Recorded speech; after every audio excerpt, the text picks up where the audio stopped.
Merci de nous retrouver sur BFM2 avec en studio Marie-Pierre Bourgeois. Bonjour Marie-Pierre, Bonjour Amaury. journaliste politique à bfmtv.com. On va revenir ensemble dans quelques instants sur cette nouvelle visite surprise du président de la République Emmanuel Macron qui s'est rendu hier dans Lyon, dans la petite commune d'Augy. C'est au sud d'Auxerre où il a rencontré des habitants mais aussi des commerçants. On est d'ailleurs en direct avec l'un d'eux, Stéphane Pifou. Bonjour, merci beaucoup d'être en direct avec nous sur BFM2. Vous êtes propriétaire de la boucherie-charcuterie d'Augy et vous avez donc rencontré le président de la République hier. Racontez-nous comment ça s'est passé. Bonjour à tous. Donc oui, donc hier, le président de la République est venu dans la commune et est venu également dans mon commerce. Ça s'est très bien passé. Voilà, il a poussé la porte de la boutique, il m'a dit bonjour et puis on a échangé un petit peu donc sur l'activité de la boutique et également donc sur mon activité et comment je voyais l'avenir. Est-ce que vous étiez surpris? Il y avait une commerçante qui avait une visite un peu similaire à la vôtre dans l'Aisne. C'était en janvier quand Emmanuel Macron est rentré dans son café. Elle a pensé qu'elle avait affaire à un sosie. Est-ce que vous, tout de suite, vous êtes dit, bah non, c'est évidemment Emmanuel Macron en personne qui est chez moi dans mon commerce? Alors, très surpris. Bon, après, D'accord. j'avais vu à l'extérieur donc tous les gardes du corps. Donc, je m'attendais pas à voir forcément Monsieur Emmanuel Macron, mais très très surpris de le voir dans la commune et donc aussi pousser la porte du commerce. Et vous avez discuté de quoi ensemble? Donc, c'est lui qui m'a posé beaucoup de questions. Donc, il m'a demandé si j'étais originaire de la commune, d'où me venait le métier, pourquoi j'avais choisi ce métier-là, et également donc comment se passait l'activité de commerce dans une petite commune, des difficultés. Et moi, je lui ai parlé donc des difficultés au niveau recrutement de personnel et également des difficultés au niveau du nombre d'heures que les artisans effectuent pour le peu de salaire que l'on peut en tirer. Vous l'avez senti à l'écoute, justement, aller dans votre sens? Très à l'écoute, surpris du nombre d'heures que j'effectue. Vous travaillez combien d'heures à peu près Et par semaine? je travaille entre 70 et 80 heures Ouais. et je travaille tout seul. Et est-ce Donc qu'il a je le fais droit? aussi bien la vente, la production et la comptabilité. J'ai toutes les casquettes. Est-ce que le président a le droit à une petite dégustation? Je voyais sur votre page Facebook que vous êtes une boucherie-charcuterie sans nitrite. Est-ce qu'il a le droit de manger peut-être du jambon, du saucisson? Je ne sais pas. Eh ben non, je n'y ai même pas pensé de le faire déguster. D'accord, ce sera pour la prochaine visite peut-être. Alors, relancer une invitation. Voilà, Effectivement, visite donc sans aucun souci. surprise de votre côté. C'était la première fois que vous rencontriez un chef d'État, je suppose. Chef d'État, oui. Après, bon, j'ai déjà rencontré plusieurs fois les députés de ma région, même les sénateurs. Voilà. On va y revenir dans un instant, mais juste effectivement une dernière question. C'est pas la première fois comme ça que le chef de l'État fait un déplacement surprise dans une petite commune. Qu'est-ce que vous en pensez? C'est très bien. Il prend un petit peu Le l'air pouls, qui ouais. se passe en dehors de Paris. Donc c'est très important. Eh bien, merci beaucoup Stéphane Pifou d'avoir été en direct avec nous sur BFM2. Je rappelle que vous êtes donc propriétaire de la boucherie charcuterie d'Augy. Sans doute que vous aurez un peu plus de clients ces prochains jours, on le souhaite. Évidemment, On verra bien. une affluence supplémentaire avec ce petit coup de projecteur, évidemment, sur votre beau commerce. Et cette visite donc surprise, hein, on le disait, du chef de l'État Emmanuel Macron. Hier soir, Marie-Pierre, effectivement, on en parlait, hein, c'est pas la première fois. Vous parliez de ce cas d'Emmanuel Macron qui s'était rendu à Hirson dans l'Aisne, c'était le 29 janvier dernier, c'est pas très vieux. Quel est l'objectif? C'est vraiment, comme le disait ce commerçant, comme ça de pouvoir échanger librement, sans caméra, avec des Français dans des petites communes? Alors Emmanuel Macron, c'est quelqu'un qui est toujours très attaché à sortir des cadres. C'est quelqu'un qui n'aime pas forcément être très corseté. Et évidemment, les rencontres avec des Français, avec très peu de journalistes, seulement de la presse écrite, pas de caméra, pas de micro. Pour lui, ça lui permet d'avoir un dialogue plus libre. Il a aussi l'impression que les personnes avec qui il discute potentiellement vont être un peu moins impressionnées et peut-être lui raconter un peu plus leur réalité du quotidien. Là, on le voyait avec le monsieur de la boucherie charcuterie. Il a peut-être osé lui dire qu'il travaillait beaucoup, que c'était compliqué financièrement. Peut-être que s'il y avait eu beaucoup de journalistes, ça aurait peut-être été un échange un petit peu moins vivant. Et c'est vraiment ça que cherche Emmanuel Macron, c'est d'essayer d'avoir des échanges un petit peu sans filtre, direct avec les habitants.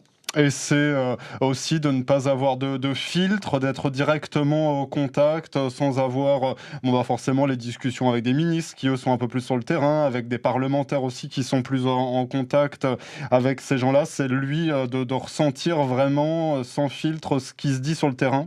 Emmanuel Macron, c'est quelqu'un qui a toujours été très attaché, c'est avoir des remontées de terrain. Quand vous êtes président, évidemment, c'est compliqué parce que quand vous vous déplacez, vous avez toujours beaucoup de sécurité autour de vous. Vous avez aussi un agenda souvent très, très contraint. Quand on assiste à un déplacement avec un président, en fait, il passe son temps à courir. Vous avez toujours quelqu'un qui lui tire la manche, qui lui dit attendez, vous êtes attendu ici et là et là. Donc, en fait, vous êtes toujours en train de courir et finalement, vous avez assez peu de temps pour échanger avec les gens. Donc là, c'est le format où vous êtes très libre et ça, c'est évidemment quelque chose qu'Emmanuel Macron apprécie. Après, évidemment, ne soyons pas naïfs, ça donne aussi une très bonne image du président. On sait que parfois les bains de foule du président peuvent être un petit peu houleux. Moi, j'ai quand même le souvenir d'une campagne présidentielle où il avait été très, très copieusement hué, notamment dans le Bas-Rhin. On sait que souvent, quand il assiste à des matchs de football, il y a également des huées. Donc là, ça lui permet également de se mettre en scène comme un président proche des gens. Et vous remarquerez que ces vidéos-là qui sont partagées par l'Élysée, c'est toujours des vidéos qui se passent très bien. Vous avez rarement des Français très mécontents qui interpellent le président de façon un peu vive. Oui, comment est-ce qu'on peut savoir comment se fait ce choix? Essentiellement donc des petites communes, hein. Là au sud d'Auxerre, dans l'Aisne, c'était également à Hirson, des communes plutôt rurales, éloignées des grands centres urbains. C'est un choix plutôt délibéré aussi que de s'éloigner forcément des grandes villes où l'accueil ne serait peut-être pas le même. Oui, d'abord bien sûr, mais c'est aussi un petit peu l'occasion qui fait le larron, si vous me permettez l'expression. Je reprends le cas de l'Aisne. En fait, la veille, Emmanuel Macron était en déplacement dans le Nord et dans le Pas-de-Calais, où il venait un petit peu voir comment des subventions qu'avait versées l'État étaient utilisées, notamment pour lancer certaines usines de batteries électriques et construire de nouveaux logements. Et puis le matin, en rentrant, il s'est arrêté sur une aire de service pour évidemment aller aux toilettes, prendre un café. Et à cette occasion-là, il a pu parler avec des Français. De la même façon, il a repris sa voiture et il s'est arrêté à peu près 80 km plus loin dans un autre café. Donc vous avez aussi ce format-là de déplacement qui se fait beaucoup plus rare depuis la dissolution.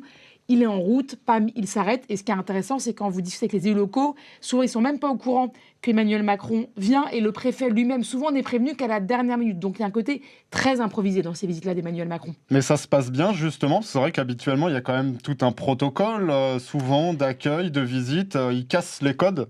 C'est une bonne question que vous posez parce que quand vous en discutez avec les députés, les élus locaux, certains vous disent, je cite, que ça manque un peu de politesse républicaine. Je fais le sous-titre. D'habitude, quand vous avez un ministre ou un président sur le terrain, vous avez un petit peu tous les chapeaux à plumes, si vous me permettez l'expression, qui viennent. Donc concrètement, tous les élus locaux, les conseillers municipaux, le député de la circonscription, vous avez beaucoup de monde. Et ça, évidemment, ça fait des déplacements beaucoup plus lourds et où c'est plus compliqué d'aller parler avec les Français. Donc là, il y a un petit côté, on court-circuite tout cet état-major-là, toute cette politesse républicaine, on va directement au contact avec les gens. Et c'est toujours de s'adapter aux nouveaux codes. Il y a quelques jours, retransmission sur YouTube d'une prise de parole aux Français. Bon, ce soir, on aura le droit à une allocution un peu plus conventionnelle, j'ai envie de dire. D'avoir des vidéos peut-être un peu plus format réseaux sociaux, sur TikTok, sur ces choses-là, pour s'adresser aussi différemment au public. Ce qui est intéressant, c'est qu'Emmanuel Macron, il mélange les formats, comme on dit chez les journalistes. C'est-à-dire que vous allez avoir des choses très formelles, très solennelles, comme ce soir à l'Élysée pour son allocution, où il va parler notamment de l'Ukraine et de ses relations avec Donald Trump. Puis vous avez des choses un peu plus légères, un peu plus directes. Je pense par exemple à une vidéo qu'il a fait sur TikTok où il était interpellé sur la question des péages lors de son déplacement impromptu dans un café dans l'Aisne fin janvier. Il a rencontré des lycéens qui étaient là au café et qui voulaient rester avec lui, mais malheureusement, ils devaient retourner en cours. Et là, Emmanuel Macron a pris son téléphone. Il leur a dit « Vous inquiétez pas, je vais vous faire une excuse pour Pronote ». Vous savez, Pronote, Notes, c'est le logiciel dans lequel les professeurs rentrent les notes des élèves et indiquent également leurs absences. Donc voilà, vous avez Macron qui aime bien jouer avec ses codes et puis cette image du président un peu détendu, assez accessible, qui plaisante avec des jeunes. Ça, évidemment, c'est toujours sympathique pour un président de se montrer comme ça. Et puis, ça permet d'alterner aussi un peu les images parce que là, ce soir, on est dans une situation quand même internationale assez lourde, assez grave. Donc, on va avoir un président qui va être très sérieux, très solennel et c'est d'ailleurs bien normal, mais il a aussi besoin de ses respirations pour montrer qu'il est aussi un président connecté avec les gens, qui est capable d'aller sur des sujets peut-être un peu plus légers, qui font un peu plus sourire. Donc voilà, vous avez un président qui alterne un petit peu ces deux façons de faire les choses. Et ce n'était pas le cas pour François Hollande, Nicolas Sarkozy. L'époque n'était pas tout à fait la même non plus, les réseaux sociaux non plus, mais ce genre de déplacement non dit. Alors François Hollande, il avait François Hollande, il avait ce qu'il appelait des déambulations. Alors des déambulations, c'est un mot un petit peu pompeux pour dire qu'il aimait bien se balader dans les rues lors de visites officielles. Il aimait bien aller au contact comme ça des gens. Après, à la fin de son mandat, honnêtement, beaucoup de gens n'étaient plus très curieux en voyant François Hollande. Et pareil, il n'y avait pas encore TikTok en 2017. Donc voilà, c'est sûr qu'on a un président qui est très à l'aise avec ça. Nicolas Sarkozy, lui, était assez peu fan de ces rencontres improvisées, notamment parce qu'il y a eu toute une partie de son quinquennat où il a suscité beaucoup de détestation. Et alors là, ça a été mis en ligne par les réseaux sociaux d'Emmanuel Macron, donc c'est un peu différent. Mais si vous faites une balade impromptue et que vous avez quelqu'un avec son téléphone qui vous filme et qu'il y a une altercation avec un badaud, c'est pas forcément des très bonnes images pour vous en tant que président. Donc c'est quand même un outil à mêler, à utiliser avec parcimonie. Donc on comprend bien derrière quand même beaucoup de communication et évidemment des moments choisis, retransmis notamment sur les réseaux sociaux et que l'on voit donc sur ces images, puisque là ce que l'on voit, eh bien, c'est quand Emmanuel Macron a été donc dans cette boucherie-charcuterie d'Augy à la rencontre donc, de Stéphane Pifou qui était avec nous il y a quelques instants sur BFM2, le propriétaire de ce commerce, pour nous raconter donc cette visite impromptue hier soir. Merci Marie-Pierre Bourgeois, journaliste politique à bfmtv.com. On vous lit évidemment sur le site de BFM TV et un nouveau direct à suivre dans quelques instants.